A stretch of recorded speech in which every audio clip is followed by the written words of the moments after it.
Alhamdulillah al-mun'imi ala khalqih al-mutafaddili bi ihsanihi wa karamih alladzi nazzala al-furqana ala 'abdihi liyakuna lil 'alamin nadhira wa usalli wa usallimu ala man ba'athahu Allahu rahmatan lil 'alamin basyiran wa nadhira wa da'iyan ila Allah bi idnihi wa sirajan munira sallallahu alaihi wa ala alihi wa sahbihi wa sallama tasliman katsiran.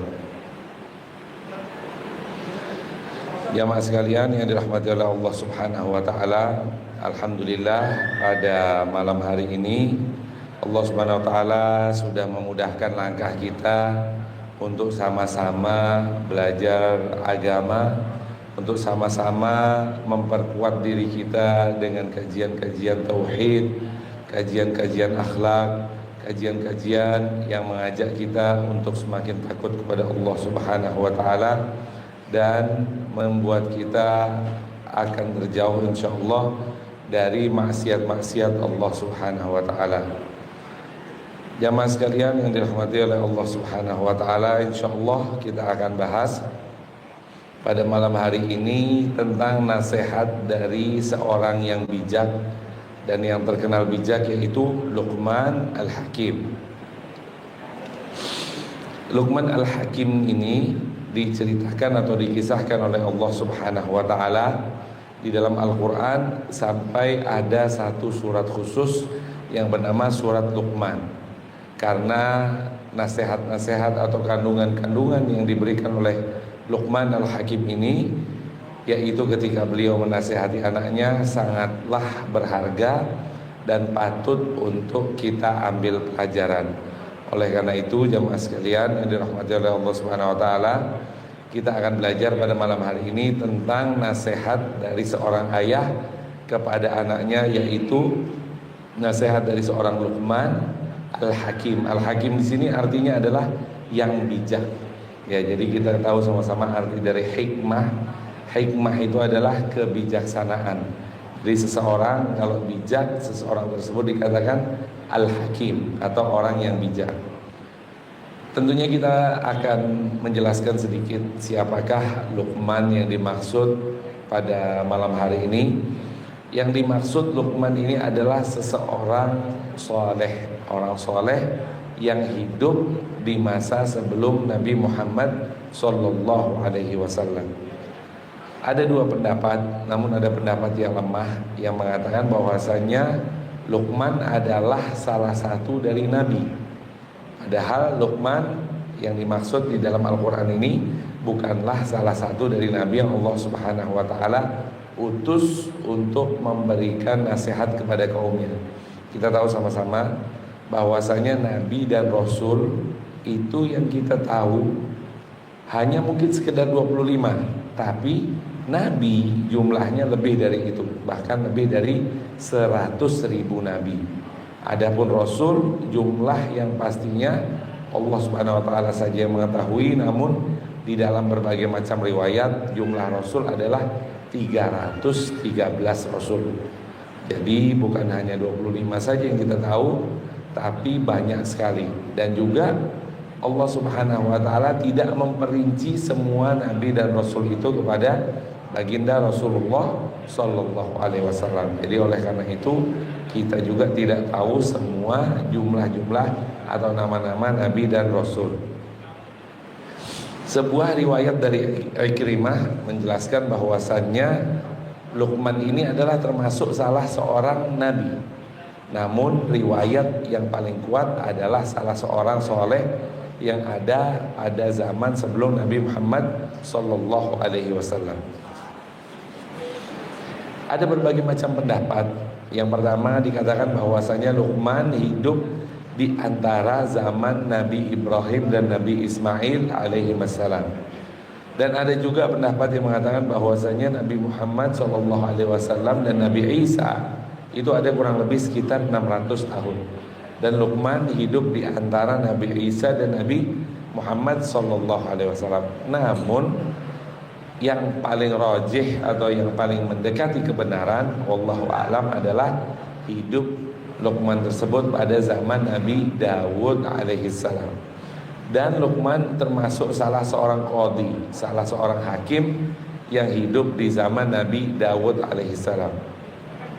Ketika itu ada sebuah riwayat yang diriwayatkan di Mustadrak Al-Hakim, bahwasannya ketika Nabi Dawud alaihissalam beliau membuat baju besi.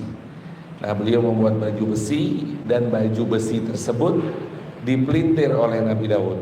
Nah, jadi salah satu mukjizat dari Nabi Daud ini adalah Allah Subhanahu wa taala menjadikan besi itu sangat lembut di tangan Nabi Daud. Wa alanna lahul hadid, dan kami lembutkan besi tersebut di tangan Nabi Daud alaihissalam. Jadi Nabi Daud tuh kalau megang besi itu Pak, tinggal dipeluntir-peluntir saja, tinggal dipilin-pilin saja, maka sudah bisa terbentuk. Dan ketika itu Nabi Daud alaihissalam membuat baju besi. Dan ketika beliau membuat baju besi, kan biasanya baju besi itu hanya sekedar besi lurus saja. Nah, tapi ini Nabi Daud alaihissalam didesain sedemikian rupa oleh beliau dan dipeluntir-peluntir baju besi tersebut. Kemudian Luqman Al-Hakim ini ingin bertanya, kenapa ya kok bisa dipeluntir-peluntir baju besi tersebut? Pengen sekali beliau tanya, tapi karena beliau seorang yang sangat hakim atau beliau seorang yang sangat bijak, kebijaksanaannya Luqman tersebut yang membuat beliau untuk tidak bertanya. Jadi dikatakan dalam riwayat, wa yamna'uhu hikmatuhu ayyas'alah. Dan karena kebijakannya Luqman, kebijaksanaannya membuat Luqman itu tidak bertanya kepada Nabi Daud alaihissalam. Akhirnya walaupun Luqman Al-Hakim tidak bertanya kepada Nabi Daud, malah Nabi Daud sendiri yang memberitahukan kenapa kok baju besi ini dipeluntir, apa sebabnya. Dan Nabi Daud alaihissalam menjelaskan bahwasanya ni'mad dir'u hadhihi, sebaik-baiknya baju besi adalah baju besi yang seperti ini. Sebagus-bagusnya, sekuat-kuatnya adalah baju besi yang dibangun atau yang dibuat oleh Nabi Daud. Para ulama di sini menjelaskan bahwasannya saking hikmahnya Luqman Al-Hakim atau saking bijaknya sampai beliau tidak bertanya. Dan di sini kita bisa mengambil pelajaran bahwasanya tidak semua yang kita lihat perlu kita komentari. Nah, kalau misalnya kita melihat sesuatu, kita komentari, belum tentu kita mendapatkan jawaban dari apa yang kita komentari. Bahkan di dalam kisah Luqman ini, Luqman tidak mengomentari, malah mendapatkan jawaban.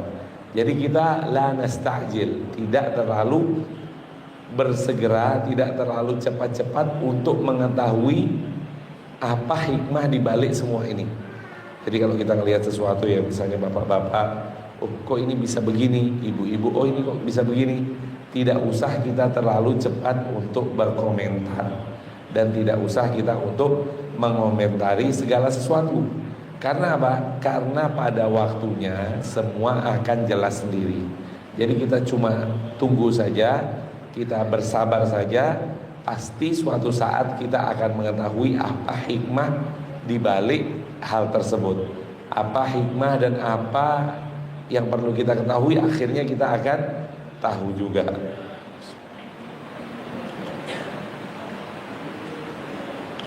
Oleh karena itu jamaah sekalian yang dirahmati oleh Allah Subhanahu wa taala, ada sebuah pepatah Arab yang sebagian lagi mengatakan bahwasanya itu adalah athar as-samtu hikmatun wa qalilun fa'iluhu. Diam adalah kebijaksanaan. Jadi kalau kita diam itu ada hikmahnya. Kita diamlah karena diam tersebut akan mendapatkan hikmah. Wa qalilun fa'iluhu, dan orang yang diam itu tidak banyak. Hanya sedikit orang yang mampu diam, hanya sedikit orang yang mampu tidak mengomentari apa-apa yang ada. Nah biasanya kan kita ya, apalagi di sosmed ya, kita komen yang ada yang tahu kalau itu kita yang komen. Jadi setiap ada apapun yang kita lihat selalu kita komentari, apapun yang kita lihat selalu kita ketik dari jari kita untuk mengomentari hal tersebut. Padahal hal itu tidak baik dan tidak semua yang kita lihat patut kita komentari. Kemudian jamaah sekalian yang dirahmati oleh Allah Subhanahu wa taala, banyak sekali hikmah-hikmah atau kebijaksanaan yang bisa kita ambil dari Luqman Al-Hakim atau Luqman yang bijak ini. Namun sebagian besar dari apa-apa yang terdapat di manapun ya yang biasa kita baca tidak bersanad atau tidak mempunyai runtutan apakah betul ini perkataan dari Luqman Al-Hakim. Karena jamaah sekalian yang dirahmati oleh Allah, ketika Rasulullah SAW diutus dan beliau mengatakan bahwasanya telah diturunkan kepadaku kitab suci, maka ada seseorang yang menantang beliau. Coba sebutkan apa yang telah datang kepadamu wahai Muhammad. Jangan-jangan apa yang datang kepadamu sama juga seperti apa yang datang kepadaku. Yang dimaksud adalah Majallatul Luqman atau kumpulan perkataan-perkataan hikmah yang dikumpulkan oleh orang tersebut dari perkataan Luqman Al-Hakim. Dan itu terjadi pada saat atau pada masa jahiliyah.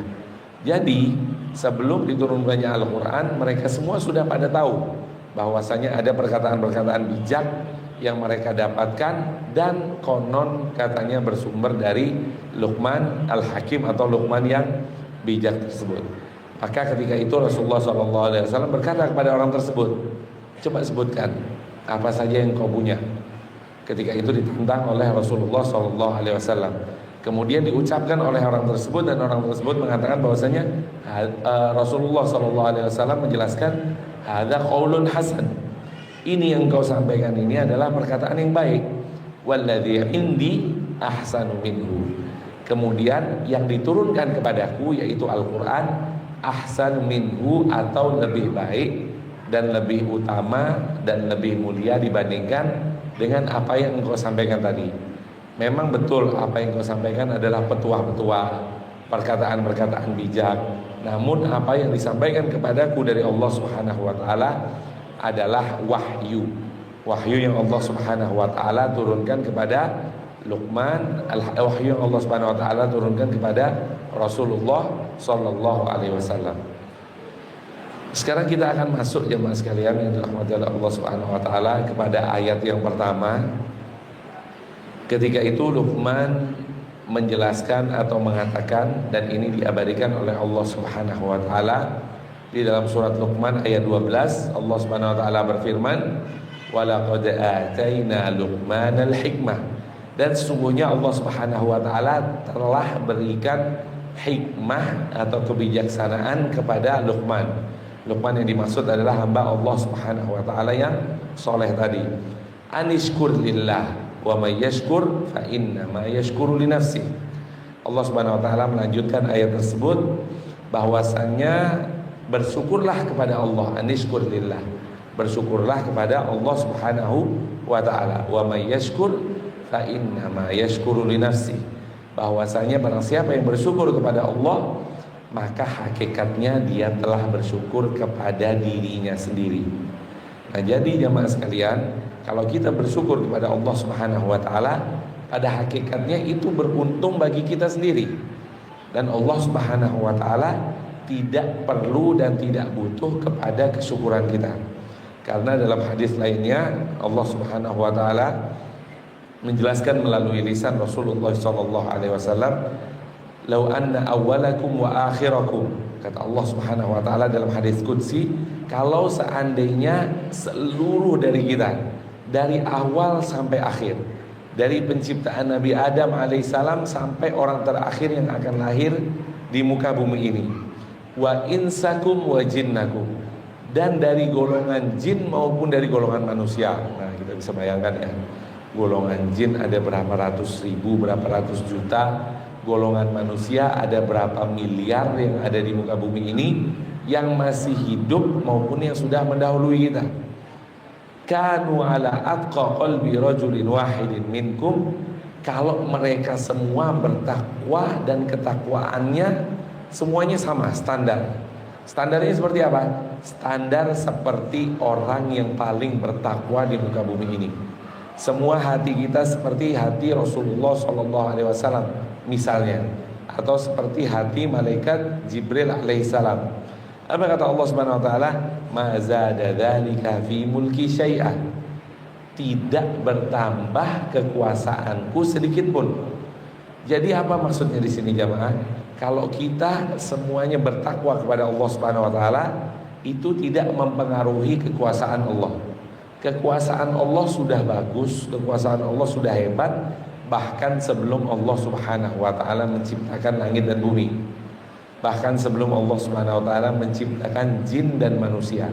Itu Allah Subhanahu wa taala sudah sangat sempurna sekali dan sudah sangat hebat sekali. Oleh karena itu, dengan bersyukurnya kita kepada Allah, maka itu bermanfaat untuk diri kita sendiri, bukan bermanfaat untuk Allah Subhanahu wa taala, bukan. Jadi oleh karena itu jamaah sekalian, kita perlu melatih diri kita untuk bersyukur kepada Allah Subhanahu wa taala. Karena apa? Karena tidak bisa kita tahu-tahu tidak pernah berlatih untuk bersyukur terus tahu-tahu kita bersyukur tuh nggak bisa. Tahu-tahu kita mendapatkan nikmat kita bilang alhamdulillah, itu biasanya susah. Tahu-tahu kita mendapatkan uang secara langsung, secara spontan dengan uang yang sangat banyak, tahu-tahu kita sujud syukur, itu nggak semua orang bisa, dan itu perlu dilatih. Oleh karena itu Allah Subhanahu wa taala tadi menjelaskan anishkur lillah, bersyukurlah kepada Allah Subhanahu wa taala, wa may yashkur fa inna ma yashkuru li nafsi. Dan hakikat orang yang bersyukur sesungguhnya dia telah bersyukur untuk dirinya sendiri. Dan lanjutan dari ayat tersebut, wa man kafara fa innallaha ghaniyyun hamid. Dan ketahuilah bahwasannya barang siapa yang kufur terhadap nikmat Allah Subhanahu wa taala, fa innallaha ghaniyyun hamid. Ketahuilah bahwasanya Allah Subhanahu wa taala maha kaya lagi maha terpuji. Jadi jamaah sekalian yang dirahmati oleh Allah Subhanahu wa taala, semua kesyukuran yang kita lakukan, kita bersyukur kepada Allah, maka hakikatnya akan kembali kepada diri kita masing-masing. Dan juga seluruh ibadah yang kita lakukan pada hakikatnya bukanlah kita mengharapkan Allah Subhanahu wa taala bersyukur kepada kita, Allah Subhanahu wa taala berterima kasih kepada kita, bukan. Tapi hakikatnya kita melaksanakan ibadah kepada Allah Subhanahu wa taala adalah ibadah tersebut bermanfaat untuk diri kita sendiri, yang mana Allah Subhanahu wa taala akan memberikan kita rahmat, akan memberikan kita ampunan dengan kita beribadah kepada Allah Azza wa Jalla.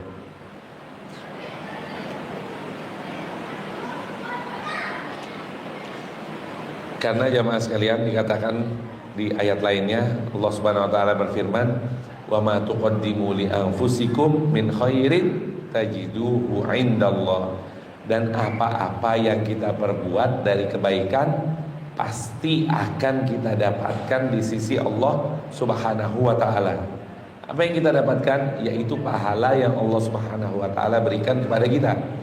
Yang mana dengan Allah Subhanahu wa taala memberikan pahala kepada kita, kita akan dinaikkan derajat kita oleh Allah Subhanahu wa taala, dan dengan itu kita akan mendapatkan rahmat dari Allah Subhanahu wa taala. Karena apa jamaah sekalian? Kita semua akan masuk ke dalam surganya Allah Subhanahu wa taala bukan dengan amal kebaikan kita. Namun kita akan masuk ke dalam surga Allah Subhanahu wa taala dengan rahmat yang Allah Subhanahu wa taala berikan kepada kita. Jadi kita berusaha untuk mendatangkan rahmat Allah Subhanahu wa taala dengan cara beriman dan taat kepada Allah Azza wa Jalla.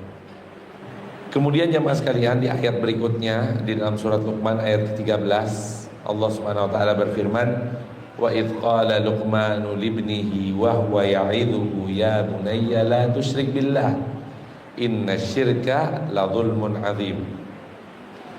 Dan ketika Luqman berkata kepada putra beliau, kepada anak beliau, wa huwa ya'idhuhu, dan Luqman memberikan mau'idhah. Mau'idhah ini berbeda dengan nasihat ya. Kalau mau'idhah adalah nasihat yang disertai dengan ancaman-ancaman atau memberikan sesuatu nasihat yang mana dengan itu dia akan takut kepada Allah Azza wa Jalla.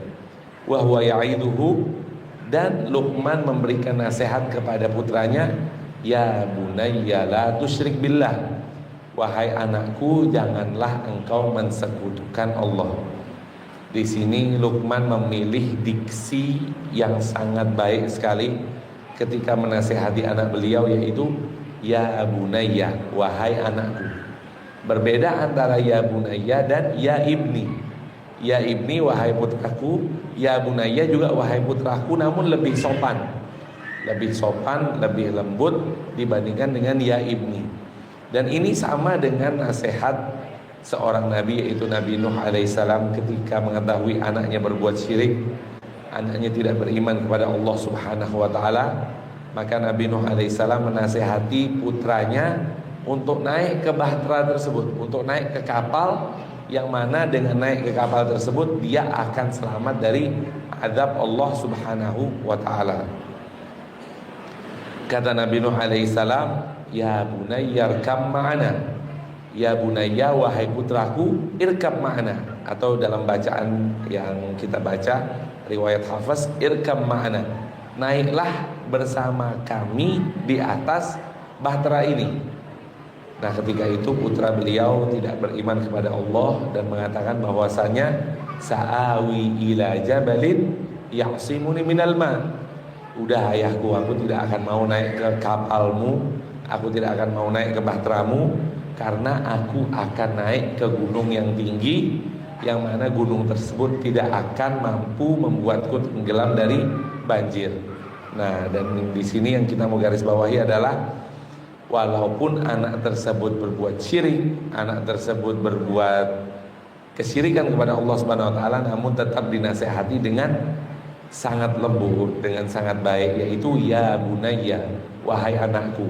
Nah, jadi kalau anak kita ya, misalnya kita lihat agak-agak nakal, agak-agak bandel, ya kita nasihati dengan baik-baik juga. Kita nasihati dengan lemah lembut. Bagaimana cara kita nasihati? Wahai anakku, wahai anak soleh, jangan berbuat seperti itu. Jangan kita tahu-tahu ngomong, dasar anak nakal, anak tak nurut, berapa kali sudah tak bilangin, tetap tak mau dengar, dan seterusnya. Jangan seperti itu, tapi kita memilih diksi yang baik sesuai dengan apa yang diajarkan oleh Luqman. Ya bunayya la tusyrik billah, wahai anakku, wahai putraku, janganlah engkau berbuat syirik, janganlah engkau menyekutukan Allah azza wajalla. Kemudian lanjutan ayat tersebut, inna syirka la zulmun azim. Ketahuilah bahwasanya sesungguhnya kesyirikan itu la zulmun azim, adalah kezaliman yang sangat besar. Jadi jamaah sekalian yang dirahmati oleh Allah Subhanahu wa taala, kezaliman adalah meletakkan sesuatu bukan pada tempatnya. Jadi seseorang dikatakan zalim ketika seseorang melakukan sesuatu yang tidak harusnya dia lakukan.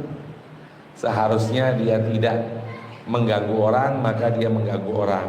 Seharusnya dia tidak menipu orang, maka dia menipu orang. Itu sama dengan dia berbuat zalim. Dan kezaliman yang paling tinggi adalah berbuat syirik kepada Allah azza wajalla. Karena dikatakan di dalam Al-Quran, Allah subhanahu wa ta'ala berfirman, inna syirka la zulmun azim, bahwasanya kesyirikan adalah kezaliman yang paling tinggi, kezaliman yang paling agung, kezaliman yang paling besar. Karena apa? Karena yang memberikan nafas kita adalah Allah, yang memberikan rezeki kita adalah Allah, yang membuat kita saat ini masih hidup adalah Allah, tapi kok yang disembah adalah orang lain. Ini kan kezaliman, kezaliman yang sangat besar, yang memberikan kita apapun, istri yang soleha, anak-anak yang baik, keturunan-keturunan yang bagus, yang mulia, itu semua kita diberikan oleh Allah Subhanahu wa taala. Betapa zalimnya ketika kita beribadah kepada selain Allah. Betapa zalimnya ketika kita menyamakan Allah dengan salah satu dari makhluk-makhluknya. Oleh karena itu dikatakan bahwasanya kezaliman yang paling tinggi adalah kesyirikan, karena kita tidak meletakkan atau tidak menempatkan Allah pada posisinya sebagai Rabb atau sebagai zat yang patut dan satu-satunya berhak untuk disembah oleh para makhluknya. Jamaah sekalian yang dirahmati oleh Allah Subhanahu wa taala, dan di sini di ayat ini juga pentingnya kita untuk menggantungkan tauhid hanya kepada Allah Subhanahu wa taala. Kita tanamkan kepada anak kita selagi mereka kecil bahwasannya yang memberikan rezeki adalah Allah, yang memberikan kita kesehatan adalah Allah, yang memberikan kita hidup adalah Allah Subhanahu wa taala. Jadi kita suruh mereka untuk menggantungkan apa-apa yang ada pada kehidupan mereka kepada Allah Subhanahu wa taala. Bagaimana contohnya menggantungkan sesuatu kepada Allah Subhanahu wa taala? Misalnya anak kita butuh uang, butuh untuk membeli mainan misalnya. Kita suruh dia untuk berdoa kepada Allah. Wahai anakku, kau pengen apa? Pengen mainan? Berdoa coba kepada Allah. Berdoa kepada Allah, minta mainan kepada Allah. Ya Allah, berikanlah aku mainan. Kita ajari mereka, kita tanamkan mereka untuk menggantungkan segala sesuatu kepada Allah Subhanahu wa taala.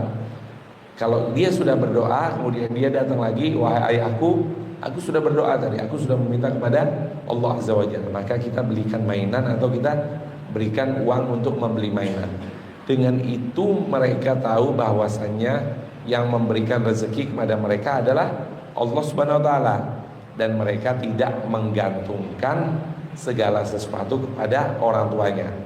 Nah, jadi justru malah kita bukan memberitahukan kepada mereka, pengen mainan, udah tenang, nanti ayah yang beliin. Pengen makanan enak, udah tenang, nanti ayah yang beliin. Pengen kerja, oh banyak kenalan ayah di sana, nanti ayah yang masukkan kamu ke pekerjaan tertentu. Bukan, tapi kita suruh mereka untuk menggantungkan segala sesuatunya kepada Allah Azza wa Jalla.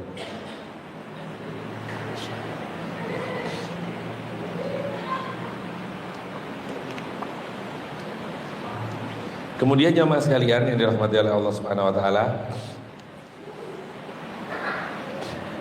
ayat berikutnya di dalam surat Luqman, Allah Subhanahu wa taala menjelaskan, wa wassaynal insana biwalidayhi hamalathu ummuhu wahnan ala wahn wa fisaluhu fi amaini an ishkurli wa liwalidayka ilayyal masir. Kita akan bahas sedikit-sedikit. Di awal ayat Allah Subhanahu wa taala menjelaskan wa wassaynal insana biwalidayhi, dan kami wasiatkan, kata Allah Subhanahu wa taala, kepada kita semua untuk berbuat baik kepada kedua orang tua. Lanjutan ayat tersebut, hamalathu ummuhu wahnan ala wahn. Ibunya mengandung di atas kepayahan dan di atas kepayahan. Ibunya mengandung dengan penuh kesusahan. Kita tahu sama-sama ya, ketika ibu kita mengandung, maka dia mempunyai kesusahan yang sangat luar biasa. Biasanya dia bisa tidur terlentang, dia tidak bisa tidur terlentang, dia harus ngadep kanan atau ngadep kiri. Ketika itu kalsiumnya disedot, maka banyak kita tahu ibu-ibu kita giginya sudah tidak ada, giginya tanggal karena kalsiumnya disedot oleh kita. Kemudian tulangnya juga sakit-sakit karena kalsiumnya disedot oleh kita. Jadi ibu-ibu kita ketika mengandung, dan kita juga bisa lihat dari istri-istri kita ya, yang mungkin ketika ibu kita mengandung kita tidak mengalaminya, tapi ketika istri kita mengandung kita menemaninya. Kita tahu bahwasanya butuh dipijat, butuh digosokin dan seterusnya. Dan itulah wanita ketika hamil mempunyai sifat wahnan ala wahni, kesusahan di atas kesusahan, kepayahan di atas kepayahan. Oleh karena itu Allah Subhanahu wa taala memerintahkan kita atau mewasiatkan kita untuk wassaynal insana biwalidayhi. Allah memerintahkan kita dan mewasiatkan kita untuk berbuat baik kepada kedua orang tua kita. Kemudian jamaah sekalian, wa fisaluhu fi amain, dan ibunda kita menyapih kita setelah umur 2 tahun. Beliau menyusui kita selama 2 tahun. 2 tahun itu tidak sebentar ya. 2 tahun itu adalah waktu yang sangat lama, yang mana ibu kita harus memenuhi nutrisi kita. Ibu kita harus makan makanan yang dia tidak suka, makanan yang dia tidak pernah makan ketika sebelum lahir kita di muka bumi ini, namun tetap dipaksa demi memenuhi apa-apa yang dibutuhkan oleh kita dari asupan, dari nutrisi. Dan itulah perintah Allah Subhanahu wa taala kepada kita untuk berbuat baik dan berbuat ihsan kepada kedua orang tua kita.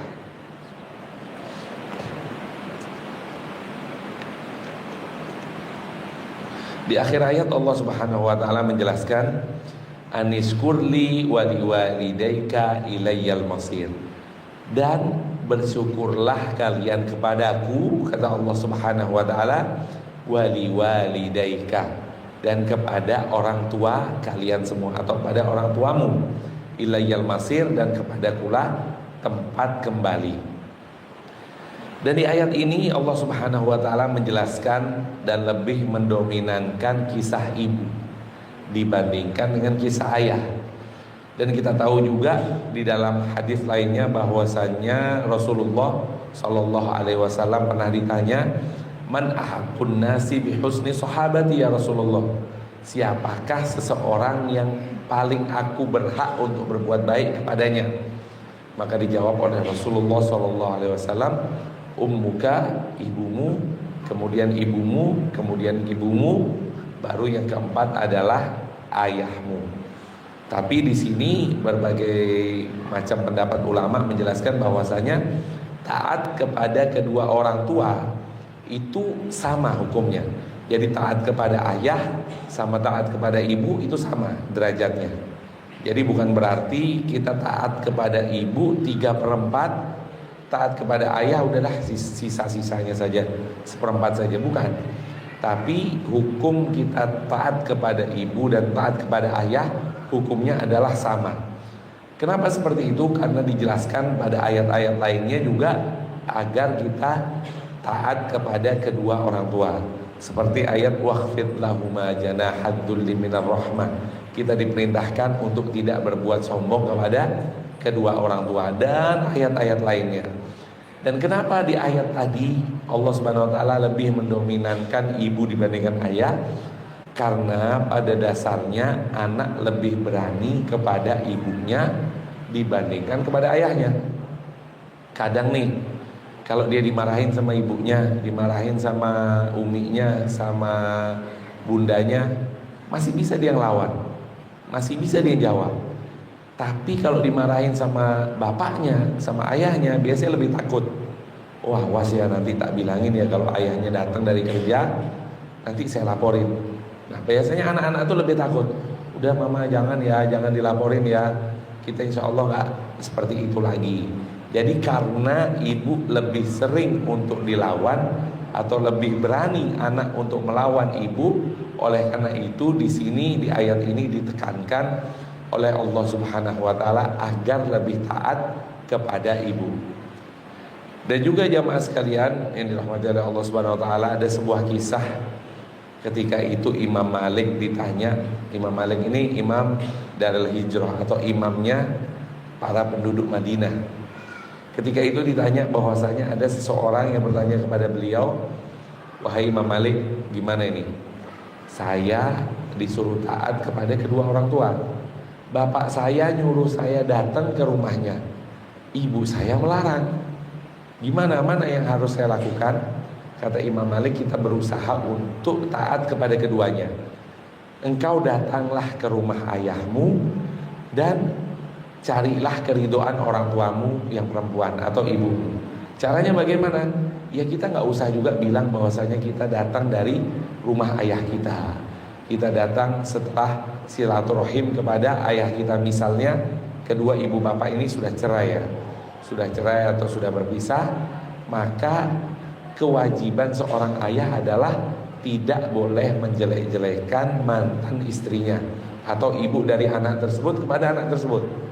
Dan juga kewajiban dari ibu tersebut adalah tidak boleh menjelek-jelekan mantan suaminya atau ayah dari anak tersebut kepada anaknya. Yang wajib dilakukan adalah berusaha untuk memberikan pengertian bahwasanya kedua orang tuamu sama-sama baik, karena kita diperintahkan untuk taat kepada kedua orang tua kita.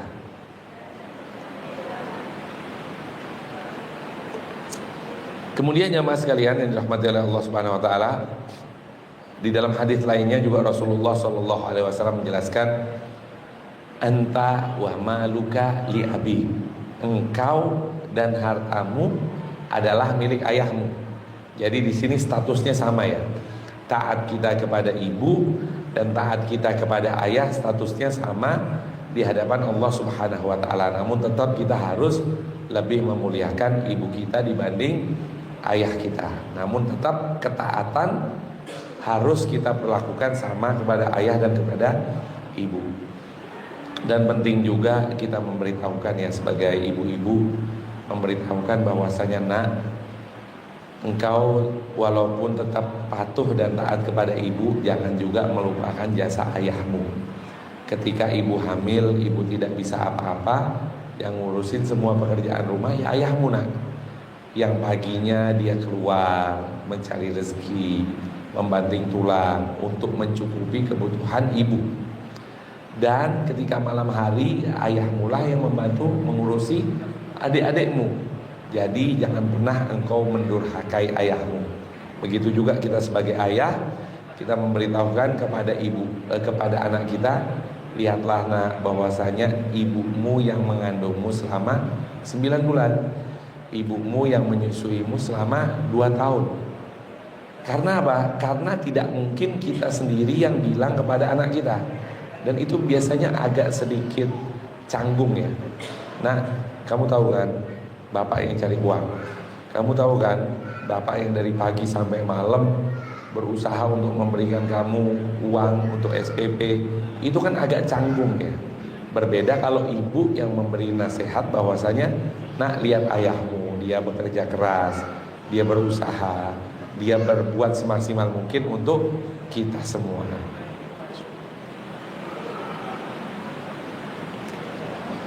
Begitu juga sebaliknya, ayah memberitahukan kepada anaknya tentang ibunya. Kan nggak mungkin kan ibunya bilang, kamu itu ya nggak tahu diuntung. Dulu aku tuh ngandung kamu loh selama 9 bulan, tak susuin selama 2 tahun. Kan nggak mungkin kan, canggung kan. Jadi kita sebagai suami atau sebagai ayah dari anak tersebut, kitalah yang memberitahukan kepada anak kita bahwasanya jasa ibumu itu sangat banyak nak. Ibumu malam-malam tidak tidur karena engkau nangis, berusaha untuk menenangkan, berusaha untuk menyusui, dan seterusnya dan seterusnya. Kemudian jamaah sekalian yang dirahmati oleh Allah Subhanahu wa taala, di akhir ayat tersebut Allah Subhanahu wa taala menjelaskan ilayyal masir, dan kepadakulah tempat kalian akan kembali, dan kepadakulah kalian akan mempertanggungjawabkan semua ini. Jadi kita sebagai anak, kita akan dimintai pertanggungjawaban oleh Allah Subhanahu wa taala, apakah kita nurut sama orang tua atau tidak, apakah kita patuh kepada kedua orang tua kita atau tidak. Dan itu akan dimintai pertanggungjawaban oleh Allah Subhanahu wa taala ketika di hari kiamat nanti. Kemudian lanjutan dari ayat tersebut, wa in jahadaka ala an tusyrika bima laisa laka bihi ilmun fala tuti'huma. Namun ada batasan-batasan juga seberapa kita harus taat dan nurut kepada kedua orang tua kita. Dijelaskan pada ayat berikutnya, wa in jahadaka ala an tusyrika bi ma laisa laka bihi ilmun. Kalau keduanya berusaha semaksimal mungkin atau memaksa kita untuk berbuat syirik kepada Allah Subhanahu wa taala, ma laisa laka bihi ilmun, yang kita semua tidak tahu atau kita semua tidak mempunyai ilmu, fala tuti'huma, dan janganlah kita turuti kemauan mereka untuk berbuat syirik kepada Allah Subhanahu wa taala. Jadi kalau kita dipaksa untuk berbuat maksiat, untuk berbuat syirik, kita nasihati mereka dengan baik-baik. Kita tidak usah menuruti apa yang mereka inginkan. Misalnya kita disuruh untuk membeli dupa untuk sembahyangan, ya kita tidak usah menuruti mereka. Kita disuruh misalnya untuk berbuat sesuatu yang melanggar ketentuan Allah Subhanahu wa taala. Misalnya kita disuruh untuk berbuat syirik ya. Nah, kamu sembahlah selain Allah. Nah, kamu harus percaya kepada ramalan bintang ini. Nah, kamu harus percaya bahwasanya jimat ini bisa bikin kamu kuat.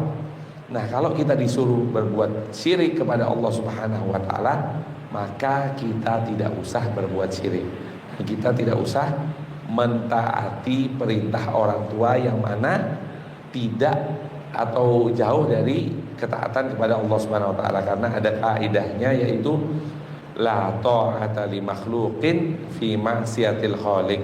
Tidak boleh kita taat kepada makhluk yang mana ketaatan tersebut menyelisihi ketaatan kepada Al-Khaliq, kepada Sang Pencipta. Oleh karena itu jamaah sekalian, walaupun kita tidak taat dan kita tidak patuh terhadap perintah mereka kalau mereka menyuruh kita berbuat syirik, tapi tetap Allah Subhanahu wa taala menyuruh kita untuk wasahibhuma fid dunya ma'rufa. Tetaplah kita untuk berbuat baik kepada mereka berdua. Jadi kalau misalnya qadarullah orang tua kita salah satu atau keduanya masih belum memeluk agama Islam, masih di atas agama-agama lainnya, maka kita tidak usah menuruti perintah mereka kalau mereka menyuruh kita berbuat syirik. Namun tetap kita perlakukan mereka berdua dengan perlakuan yang baik. Tetap kita kunjungi mereka berdua, tetap kita telepon mereka berdua, tetap kita berbuat baik, yang mana dengan perbuatan baik itu bisa jadi Allah Subhanahu wa taala membukakan pintu hidayah kepada mereka berdua, dan mereka berdua akan melihat, oh ternyata agama Islam ini mengajarkan kelembutan. Agama Islam ini mengajarkan untuk berbuat baik walaupun kepada orang tua yang akidahnya berbeda. Kemudian jamaah sekalian yang dirahmati oleh Allah Subhanahu wa taala, lanjutan dari ayat tersebut, wattabi' sabila man anaba ilayya, dan ikutilah jalan orang-orang yang berinabah, orang-orang yang kembali kepadaku. Kata Allah Subhanahu wa taala, kita diperintahkan untuk mengikuti jalan-jalan orang yang kembali kepada Allah. Yang dimaksud di sini apa? Yaitu jalannya orang-orang yang soleh. Di sini wasiat Luqman kepada anaknya untuk jangan salah memilih teman. Kita tahu kalau salah memilih teman itu sangat berbahaya sekali ya. Kadang kalau kita lihat anak kita keluar main sama orang, main sama anaknya orang, tahu-tahu pulang ke rumah yang diomongin sudah yang tidak benar. Ada omongan-omongan dari kebun binatang lah, ngomong-ngomong hewan-hewan yang tidak baik. Itu semua berasal dari mana? Dari pergaulan. Itu hanya anak kecil. Bagaimana orang yang sudah dewasa? Bagaimana anak-anak kita yang sedang dalam posisi remaja? Itu justru lebih parah lagi. Oleh karena itu wasiat Luqman kepada anaknya, wattabi' sabila man anaba ilayya. Ikutilah jalan orang-orang yang kembali kepadaku. Jangan ikuti jalan orang-orang yang suka nongkrong-nongkrong di diskotik, orang-orang yang suka pergaulannya pergaulan bebas, orang yang suka berkumpul dengan orang yang membuka aurat. Jadi jangan dibiarkan anak kita untuk bergaul dengan pergaulan-pergaulan yang salah, karena kita juga yang akan dimintai pertanggungjawabannya oleh Allah Subhanahu wa taala. Tsumma ilayya marji'ukum fa unabbi'ukum bima kuntum ta'lamun. Jadi kita harus menjaga pergaulan diri kita sendiri, dan juga kita harus menjaga pergaulan anak kita. Kita perlu untuk mengontrol dengan siapa dia bergaul, dengan siapa dia duduk, apakah temannya itu teman-teman yang baik atau tidak. Itu perlu kita kontrol. HP-nya juga perlu kita kontrol, apa yang dia lakukan. Apakah dia selalu main game online, apakah dia selalu nonton-nonton yang tidak-tidak, yang mengumbar aurat dan seterusnya. Karena PR kita sebagai orang tua di zaman ini berbeda dengan PR orang tua kita di zaman dahulu. Mereka lebih ringan dan kita lebih berat. Karena kita tidak tahu bahwasanya ketika anak kita berada di dalam kamar, berada di dalam rumah, Kita nganggapnya, oh anak saya kan nggak keluar malam, anak saya kan di dalam rumah, aman lah Pak. Belum tentu aman walaupun dia di dalam rumah, karena bisa jadi jasadnya di dalam rumah, matanya mungkin di Eropa, matanya mungkin di Amerika, apa-apa yang dia lihat mungkin di dunia lainnya, waliyadzubillah. Oleh karena itu kita perlu untuk mengontrol anak-anak kita. Kemudian jamaah sekalian yang dirahmati oleh Allah Subhanahu wa taala, lanjutan dari ayat tersebut. Lagi berapa menit ada? Lagi 7 menit. Oh ya, kita lanjutkan dulu ya. Lanjutan dari ayat tersebut dalam surat Luqman ayat ke-16, Allah Subhanahu wa taala berfirman, "Ya bunayya innaha in taku mithqala habbatin min khardalin fatakun fi sakhrah aw fis samawati aw fil ardi ya'ti biha Allah innallaha latifun khabir." Luqman berkata, wahai anakku, sesungguhnya jika ada sesuatu perbuatan seberat biji sawi dan berada di batu atau berada di langit atau berada di bumi, niscaya Allah akan mendatangkannya, niscaya Allah akan membalasnya. Sungguhnya Allah Subhanahu wa taala Maha halus lagi Maha mengetahui. Kita akan bahas sedikit demi sedikit. Ya bunayya innaha in taku mithqala habbatin min khardalin. Wahai anakku, apapun yang kita perbuat, walaupun sebiji sawi, kita berbuat kebaikan, atau sebiji sawi kita berbuat keburukan, fatakun fi sokhroh, atau yang kita perbuat itu sangat tersembunyi di dalam batu misalnya, tidak ada yang melihat sama sekali, au fis samawat, atau terbang di langit misalnya, au fil ard, atau di sebuah tempat dimanapun yang berada di muka bumi ini, ya'ti bihallah, maka Allah akan mendatangkan amalan tersebut. Di sini kita tahu bahwasanya seluruh amal kebaikan akan dibalas oleh Allah Subhanahu wa taala. Walaupun kita berbuat kebaikan dan tidak ada yang tahu, pasti akan Allah Subhanahu wa taala balas di hari pengadilan, di hari di mana tidak ada yang bisa mendustai pengadilan tersebut, yaitu di hari di mana pengadilan sangat adil, yaitu di hadapan Allah Subhanahu wa taala. Alaihissallahu bi ahkamal hakimin. Bukankah kita tahu bahwasanya Allah Subhanahu wa taala Maha bijak dan Maha tidak mungkin menzalimi hambanya sedikit pun. Begitu juga dengan keburukan. Kalau kita melakukan keburukan walaupun sekecil biji sawi, maka Allah Subhanahu wa taala akan membalasnya.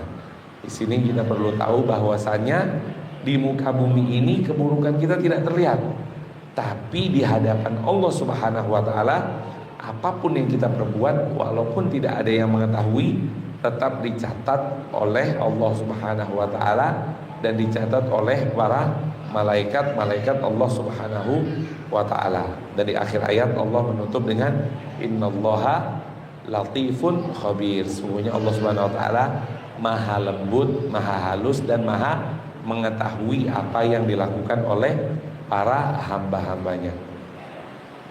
Dan kita tutup dengan ayat ke-17. Walaupun masih panjang ya, tapi enggak apa-apa kita tutup. Ya bunayya aqimis shalah wa'mur bil ma'ruf wanha 'anil munkar wasbir 'ala ma asabak inna dzalika min azmil umur. Kita akan bahas sedikit-sedikit. Ya bunayya aqimis shalah, wahai anakku, dirikanlah salat. Dan kita tahu ya, inna sholata kanat 'alal mu'minina kitaban mawquta. Salat itu adalah wajib hukumnya bagi orang mukmin. Dan salat kita bisa mencegah kita dari perbuatan keji dan mungkar. Jadi kita perlu tahu dan kita perlu nasihati kepada anak kita, dan kita tidak boleh lelah untuk menasihati mereka untuk sholat. Karena di dalam ayat lainnya Allah Subhanahu wa taala menjelaskan, wa'mur ahlaka bis sholati wastabir 'alaiha. Suruhlah, perintahkanlah anakmu untuk sholat, wastabir 'alaiha, dan bersabarlah. Jadi kita nyuruh anak sholat itu tidak bisa sekali dua kali. Kita harus menyuruh anak kita sholat secara berkesinambungan, terus menerus, tidak boleh kita lelah. Karena apa? Kalau dia sudah sholat, insya Allah dia dijaga oleh Allah Subhanahu wa Ta'ala. Insya Allah dia dijauhkan dari perbuatan syirik. Insya Allah dia dijauhkan dari bermaksiat kepada Allah Subhanahu wa Ta'ala. Kemudian wa'mur bil ma'ruf wanha 'anil munkar. Berbuatlah kebaikan dan beramar ma'ruflah kalian, bernahi mungkarlah kalian. Apa yang dimaksud beramar ma'ruf, yaitu kalian berbuat baiklah dan mengajaklah orang untuk berbuat baik, dan bernahi mungkarlah, yaitu ketika kita melihat kemungkaran kita berusaha untuk menasehati mereka agar mereka jauh dari kemungkaran. Jadi kalau kita melihat kemungkaran, ada 3 yang perlu kita lakukan. Yang pertama, kalau kita bisa untuk mengubah kemungkaran tersebut dengan tangan kita, ya kita ubah. Nah, contohnya kepada siapa? Kepada istri kita, kepada anak kita. Kita mempunyai kekuasaan dan bisa merubah anak kita dengan tangan kita. Kalau tidak bisa, maka kita mengubah kemungkaran tersebut dengan lisan kita. Kita nasihatin, misalnya saudara kita, nggak mungkin kita pukul, nggak mungkin kita main tangan kepada saudara kita, namun kita bisa nasihatin dengan lisan kita. Dan kalau kita melihat kemungkaran dan kita tidak bisa untuk mengubahnya, maka kita cukup mengingkari di dalam hati kita. Dan itu adalah adhaful iman, atau iman yang paling rendah, yaitu kita mengingkari dengan hati. Contohnya kita lihat di dekat kampung kita selalu ada orang mabuk-mabuk, dan kita nggak mungkin nasihatin mereka. Kalau kita nasihatin, bisa jadi kita dibacok sama mereka, bisa jadi kita dibunuh. Tapi kita mengingkari dengan hati, ya Allah, kemungkaran ini saya tidak suka, dan saya tidak suka melihatnya, dan saya tidak suka ini terjadi kepada saya dan kepada anak keturunan saya. Tapi saya tidak bisa mengingkari, saya mengingkari cukup dengan hati. Oleh karena itu jamaah sekalian, selain kita diperintahkan oleh Allah Subhanahu wa Ta'ala, selain Luqman Al-Hakim menasihati kepada anaknya untuk aqimis sholat, atau untuk mendirikan sholat, dan beliau juga menasihati untuk wa'mur bil ma'ruf wanha 'anil munkar, dan beramar ma'ruflah dan bernahi mungkarlah. Mungkin itu saja yang bisa kita sampaikan pada kesempatan pada malam hari ini. Segala sesuatu kebenaran datangnya dari Allah Subhanahu wa Ta'ala, dan segala sesuatu kesalahan datangnya dari diri saya pribadi dan dari syaitan. Mungkin kalau ada kesempatan di lain waktu kita akan lanjutkan tentang wasiat Luqman kepada anaknya di kesempatan berikutnya. Wassallallahu wasallam ala nabiyina Muhammad wa ala alihi wa sahbihi ajma'in. Kita tutup dengan bersama membaca doa kafaratul majlis. Subhanakallahumma wa bihamdika asyhadu an la ilaha illa anta astaghfiruka wa atubu ilaik. Wassalamualaikum warahmatullahi wabarakatuh.